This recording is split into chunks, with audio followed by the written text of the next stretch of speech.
Assalaamu calaykum waraxmatullaahi tacaala wabarakaatu dhammaan asxaabta waxaad ku soo dhawaataan youtube-keena janaalka baarka 252 intaan barnaamijka u gudagelin haddaa janaalka ku cusub tahay subscribe saaro muuqaalkan share si ay ku soo gaaraan muuqaaladina soo socda mahadsanidin. Barcelona ayaa kaamnuhu ku garaacday xalay kooxda Borussia Dortmund iskana xaadirisay wareegga 16 kulan Messi iyo Suarez isku jawaabeen 3 gool ee kala dhaliyeen Leo Messi, Luis Suarez iyo Antonio Griezmann ayay Barcelona kaga badisay kooxda Borussia Dortmund kana dhacay garoonka Camp Nou Stadium waxayna iska xaadirisay wareegga 16 tartanka UEFA Champions League.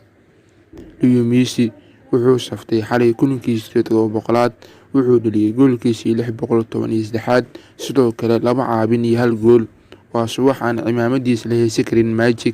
Natiijada ciyaarta wuxuu ku soo dhamaatay 3 gool ee guusha ku raacday Barcelona. Kooxda ka dhisan Catalonia waxay iska xaadirisay wareegga 16 maadaama ay 11 dhibcood shaqaysatay waxayna 4 dhibcood ka sareysaa labada kooxood ku soo xiga Borussia Dortmund iyo Inter Milan.